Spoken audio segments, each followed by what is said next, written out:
This is Mosaik, live from the Freak Sanctum, and I am back, my fellow freaks, after so long to finally deliver on a promise that I made nearly a year ago. That's right, this is my top 15 best movies of 2019. Being honest, I should have had this out so long ago, but I've been lazy, I've been unmotivated, I have been incompetent in some cases. And with every time I tried to make it and every setback that came, I just became more and more so. But I'm back. I'm trying to change that. And I'm trying to start here. This whole time I figured the first video I need to put out is the one that I said I would. And I pride myself on being a man of my word. Now with that said, a few ground rules. First, I didn't see every movie that came out in 2019. So if I clearly missed something that was amazing, I just didn't get to see it. Sorry. Second, I made this list at the end of 2019. There's nothing on here that I didn't put here at the end of last year. There's nothing I saw in 2020 that came out in 2019 that's on this list. The list has been the same ever since. Last but not least, this is my list. If you don't like some of the films on here, please go ahead and tell me down in the comments section below. If you love some of the films on here, if you loved the films on here, please go ahead and tell me. If there's anything else that I should have seen, please let me know. I would love to watch them. But now, I do believe it's finally time to count this down.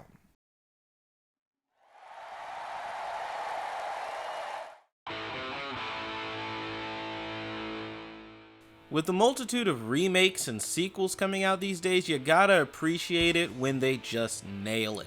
They got these Oscar-winning actors back after 10 years to come film a sequel to a weird zombie movie they made a decade ago. That is insane. And what's great about it is it's still funny. It's still action-packed and fun. And the cast still gets along really great together. I cannot stress enough how much I enjoyed this. Just a good time at the theater. And while some jokes didn't land and the plot was a little bit I still had a fun time. It was a great ride.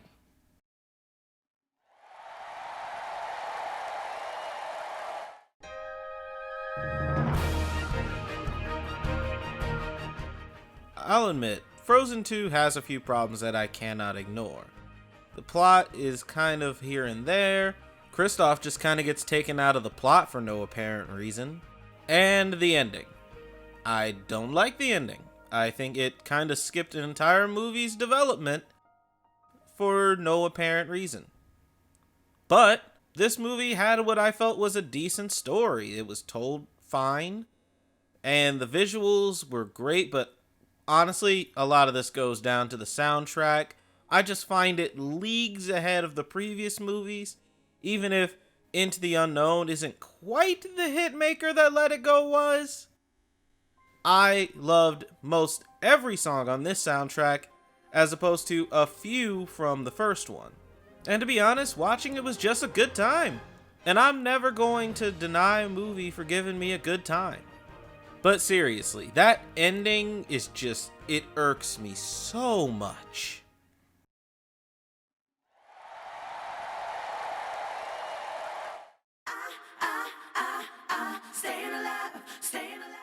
The first Happy Death Day surprised me quite a lot. I'm not really a fan of horror movies, but this movie actually got me on board and made it, fun. Mostly because it treated it a lot more comical than your average horror movie. So when I heard that they were coming out with a sequel that planned to expand the whole mythology of it, I was totally on board. And this movie did not disappoint at all. It was so much fun to return to these characters and to actually see them brought further. This movie retains what the first movie had, the heart, catapulted by an extremely great performance from Jessica Roth. This movie also decides to go a little bit more sci-fi with it, which, hey, I'm all on board for. I honestly can't wait for the third one, and I really hope they make a third one.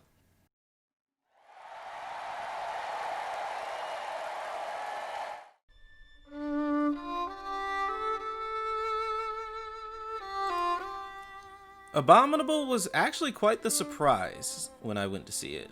The plot is pretty standard kids fare, but like with most great stories, it all lies in the execution. And with this movie, while watching it, I couldn't help but notice these little touches. Just these little touches that elevated the film just a little bit more every time. It's honestly, the story is not that special on paper, but actually watching it, it becomes a lot better. Plus, the visuals were just breathtaking. Honestly, it was just some really great stuff. To me, saying a script is cliched just means that they didn't execute the cliche well enough. Originality is kind of a hard thing to ask for these days. But when you take a story that's been told time and time again and still manage to tell it in a way that's interesting and fun, nothing more I can say than good job.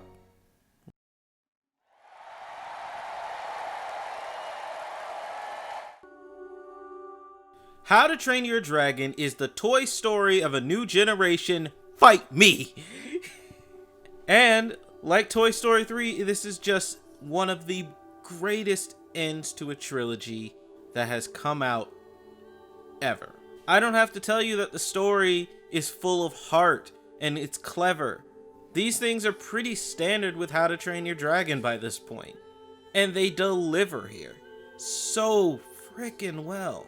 One of my favorite things about the movies has been the score, and while this is my least favorite of the 3 scores so far, it is still a joy to my ears. Now, there were a couple things that bugged me. The pacing towards the end is a bit too quick for my liking. Also, I felt like the climactic battle could have been a bit bigger in scale. You know, to really signify, oh, this is the great grand finale. Also, there was some of the comedy that just didn't work for me. Especially the stuff revolving around one character and Hiccup's mom. Yeah, that just made me uncomfortable the more I watched it. It was just... Not that there's anything wrong with what they were trying to do. I just didn't find it funny at all, and they were clearly going for laughs for it. Still, just bravo. What an amazing cap to this saga.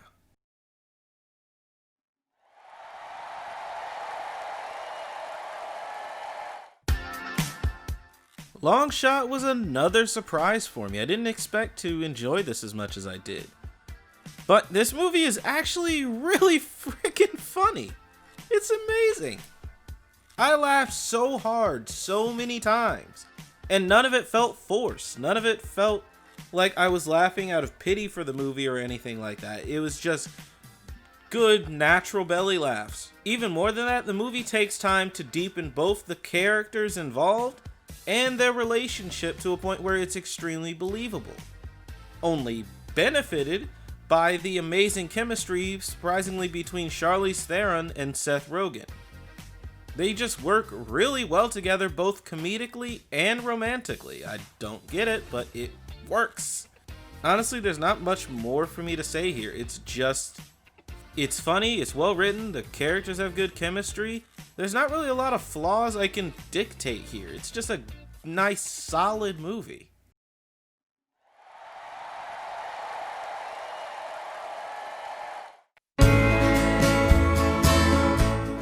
Like I said, Toy Story 4 is a practically perfect ending to its franchise. But again, impressing by releasing a sequel nearly 10 years later, here comes Toy Story 4. Let's just get one thing out of the way. I didn't think that these movies could get any better looking after 3, but man, just the opening scene is unbelievably gorgeous. And they found a way to take these characters forward, and it's not like they're regressing them to bring them forward again. No, it's true progression. Even after all these years, they're still finding new stories to tell with these characters. Granted, some of the jokes that they tell with these characters don't all together land, But it was the moment when I found out the villain's story and how they resolved it that I knew this movie was going to make my top 10. A new, interesting character in a franchise that is now 25 years old. That is amazing. Again, you can complain about how everything is a sequel or a remake or a reboot, but when they do them this good, can you really be mad?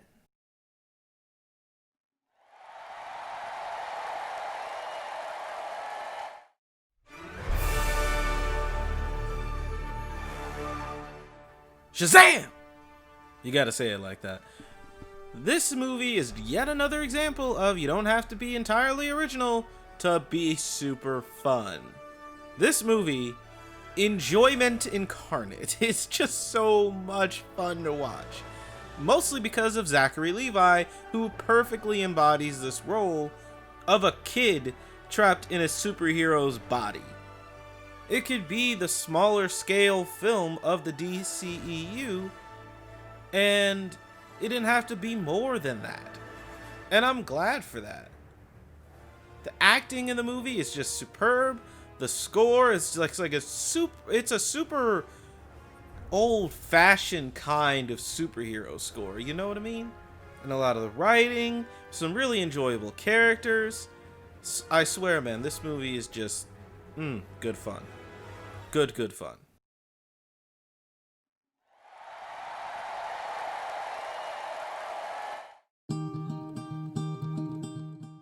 I went into this movie thinking I was gonna hate it. And you know what? I did hate it.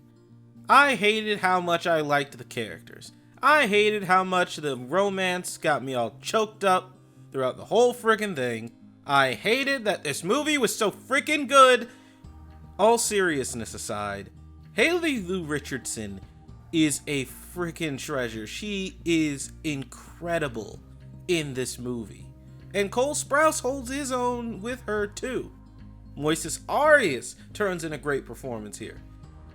Just all around stellar cast with a great story, really deep characters, and a romance that I didn't get annoyed by or exasperated by. I bought it. I felt it. Shout out to the character of the nurse in the movie. She was easily my favorite. Just all they took was one moment to actually humanize her character, and boom. Best character in the movie in my opinion. Just phenomenally well told story. This movie has gotten a bit of backlash given, the subject matter. But this movie was a good love story first. And in that sense, yeah, I really liked it.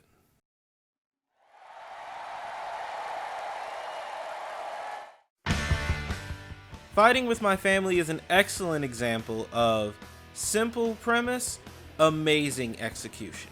Bolstered by a masterful performance from Florence Pugh, this movie is just excellent. A really great story with some nice, interesting, and fun characters. But it also connects to you on a deeper level if you have ever had a goal or a dream that you strive for. Especially if it's a career that, let's face it, you'd have to be incredibly lucky to get at. Like, say, if you're me and you want to be an actor. This movie shows that sometimes you don't get the dream you want, but that doesn't mean your life is over. That doesn't mean you shouldn't strive for your dream. But when a chance is 1 in a million, you gotta be prepared to not get where you're trying to go. It's sad, but it happens.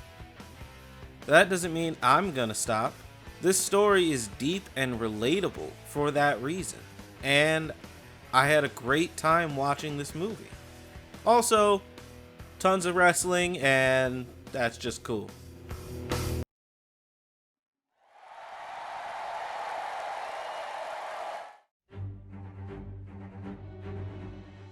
Jumanji: Welcome to the Jungle is a movie that just gets better every time I see it. It's still funny, it's still imaginative, and it's just a good adventure movie. So, when the sequel decided to come out, you know I had to be there opening night. And good God, was it worth it? This movie was awesome, just fun from beginning to end. I use that word a lot. Whatever. There were a couple story bits where I felt like it was a bit thinly written and just kind of like extremely convenient. But it's just as funny. In some places, even more funny. It's just as action-packed. It's breathtakingly beautiful to look at, with some incredible locales this time, and some really nice action set pieces. But the heart is still there. The sentiment is still there.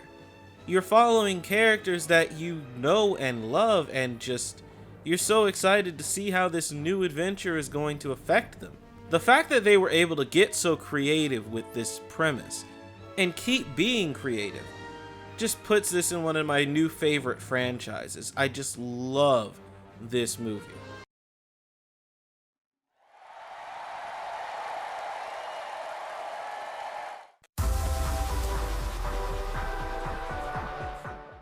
I'm just gonna say it. The Lego Movie 2 was robbed at the box office. This movie is super funny. It's super creative. It's bright and colorful and very nice to look at. Why would this movie not make so much money? Maybe people are getting tired of Lego movies? But were they this good? Come on! What else was out at the time for kids to see? I wouldn't say this movie is quite as clever as the first one. Sometimes not even as funny. But it certainly is a great movie for kids. Adults will have a good time at it, and I personally would like to see a Lego Movie 3. But now we're probably never gonna get that. Fine, but I can still enjoy this one.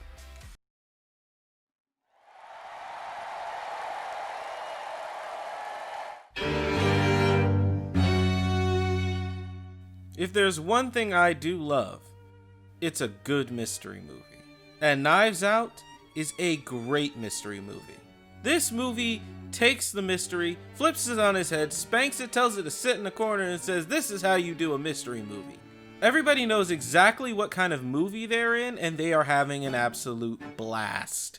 Ana de Armas gives a star-making performance among acting juggernauts. The plot is so clever that you can watch this movie 5 times and still find stuff to geek out about. Like I have so far. Not to mention, this is one of the best scores that I've heard for a movie in a very long time. I love this score. Oh, it's so good. Not to mention, the production design. It's just freaking excellent. The Thromby house looks so freaking cool. And that final shot is the stuff of legend. Seriously, if you have not seen this movie, watch it. Then watch it again and be amazed all over again.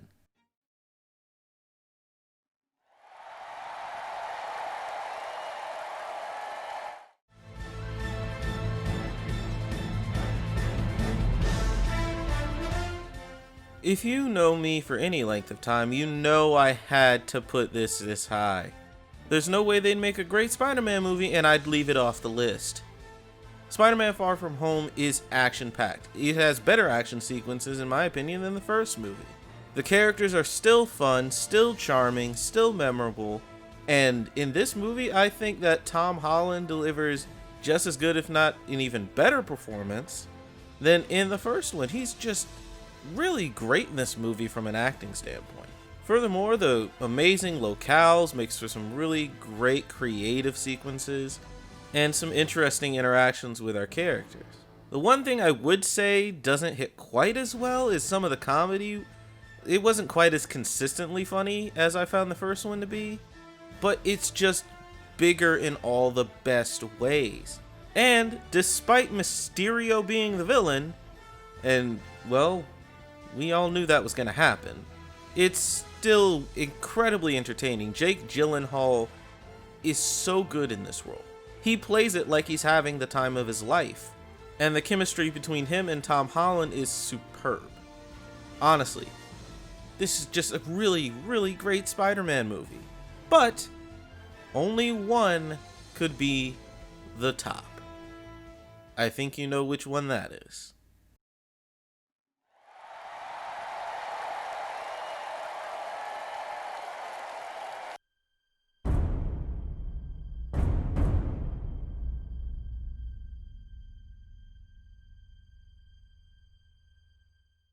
What else was it going to be? Avengers Endgame was the movie of the year. Nothing had ever been done like it before. But, first and foremost, it's just a really, really good movie. Some of these character moments are some of the best of the entire MCU. Some of the best that I've seen from these actors. Some of the best action pieces that we have seen in the entire franchise. Some of the best music that Alan Silvestri, in my opinion, has ever made. This movie made sure to be a movie before it succeeded in being a celebration of 10, 11 years of excellence. Now, not everything hit over the past 10 years. Not everything really hits in this movie per se. There are still a couple nitpicks I might have, but I would say that the flaws are easily outweighed by the numerous strengths. This film is a work of art, in my opinion. It's just gorgeous to look at, gorgeous to listen to, and incredibly emotional when it wants to be. But at the same time, it's never lost the sense of being a fun comic book movie. Avengers Endgame is my favorite movie that came out in 2019. I have seen it 6 times since I saw it in the theater. I own the Blu-ray. I have watched it with commentary. And I will gladly watch it again and again and again because it's just that good. And with that, I'd like to thank you all for watching. Please feel free to leave a like on this video, comment down below what were your favorite movies of 2019. If you want a little bit more negativity in your life for some reason, check out my top 10 worst movies of 2019. Share this video with all your friends, keep the conversation going. As always, this is the Freak Sanctum, and this is Mosaik signing off.